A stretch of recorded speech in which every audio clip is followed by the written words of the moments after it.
Olá, pessoal, tudo bem? Em nossa terceira aula sobre as biomoléculas, nós iremos falar sobre os aminoácidos e as proteínas.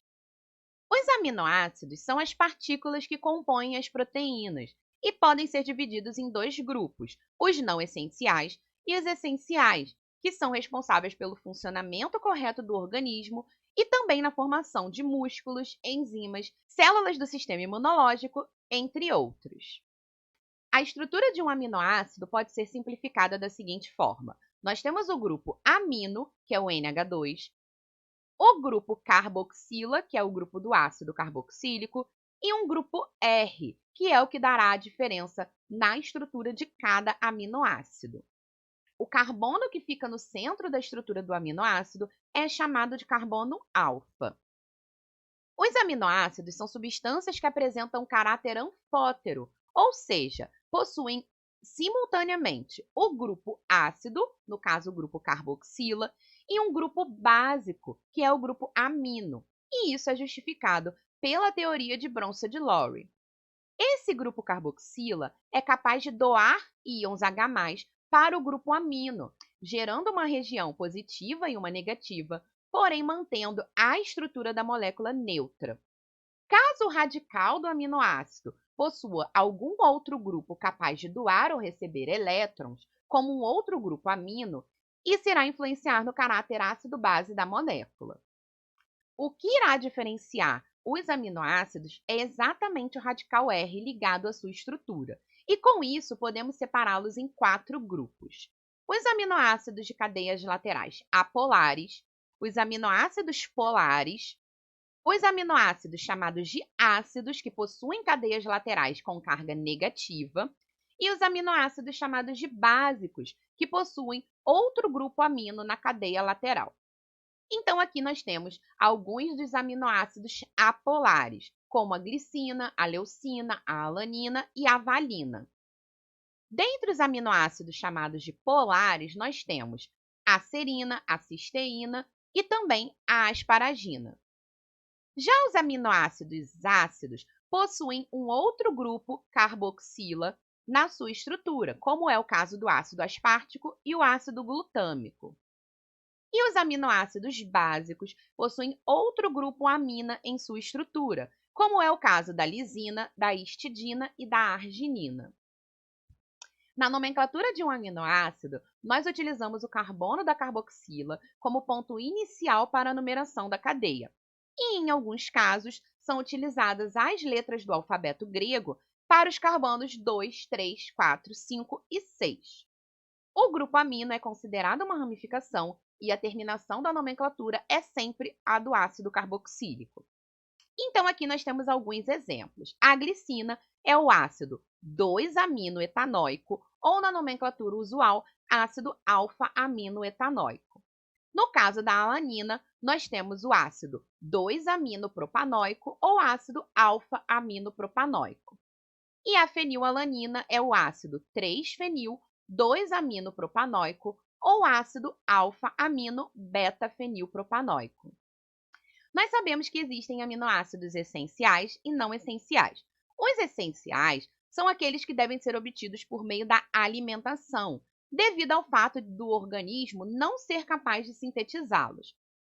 Os aminoácidos essenciais são a isoleucina, a leucina, a lisina, metionina, fenilalanina, treonina, triptofano, valina e histidina. A arginina é considerada um aminoácido condicionalmente essencial. Em condições normais, o organismo é capaz de produzi-lo em quantidade adequada.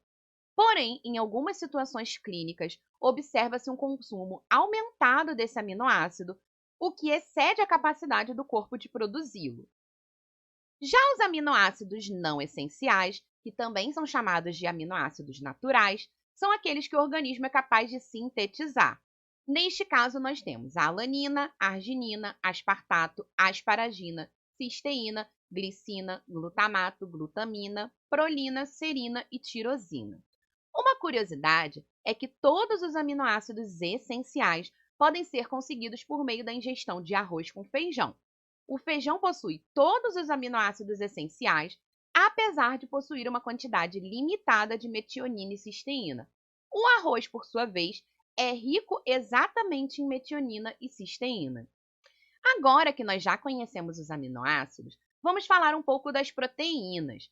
As proteínas são extremamente importantes para os seres vivos, sendo responsáveis por formar mais de 50% da massa seca de grande parte das células. Elas atuam como catalisadores na defesa do organismo e em várias outras funções importantes, como na formação do DNA e na produção de alguns hormônios, como o hormônio do crescimento. As proteínas possuem origem animal e também vegetal. Cada proteína é formada por uma sequência específica de aminoácidos, o que determina a sua conformação tridimensional. Os 20 tipos de aminoácidos diferentes que existem combinam-se de diferentes formas, dando origem a diferentes proteínas. Cada proteína apresenta, em média, entre 52 mil aminoácidos, formando uma longa estrutura tridimensional. Isso significa que as proteínas são macromoléculas, ou seja, são polímeros naturais formados por longas cadeias de aminoácidos. E esses aminoácidos são ligados por ligações peptídicas. A ligação peptídica é a ligação do grupo hidroxila de um dos aminoácidos com o grupo amino de outro, o que forma um grupo amida na estrutura da proteína. E é uma polimerização por condensação, pois libera moléculas de água como subproduto. A estrutura tridimensional de cada proteína é determinada pela sequência de aminoácidos que formam cada polipeptídeo. Nós temos a estrutura primária, que é exatamente a sequência de aminoácidos, e irá dar origem à estrutura secundária e terciária da proteína. A estrutura secundária se forma quando ocorre a ligação entre os elementos repetidos da cadeia polipeptídica. Essa ligação ocorre por meio de ligações hidrogênio entre os grupos amino e carboxilato de cada aminoácido, formando o que nós chamamos de alfa-hélices e folhas beta.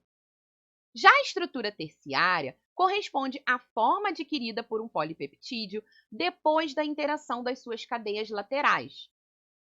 E nesse caso, nós temos a possibilidade de cadeias torcidas, dobradas ou enroladas sobre elas mesmas. A estrutura terciária é conhecida como domínio da proteína. E por último, nós temos a estrutura quaternária, que é o resultado da associação de duas ou mais cadeias polipeptídicas.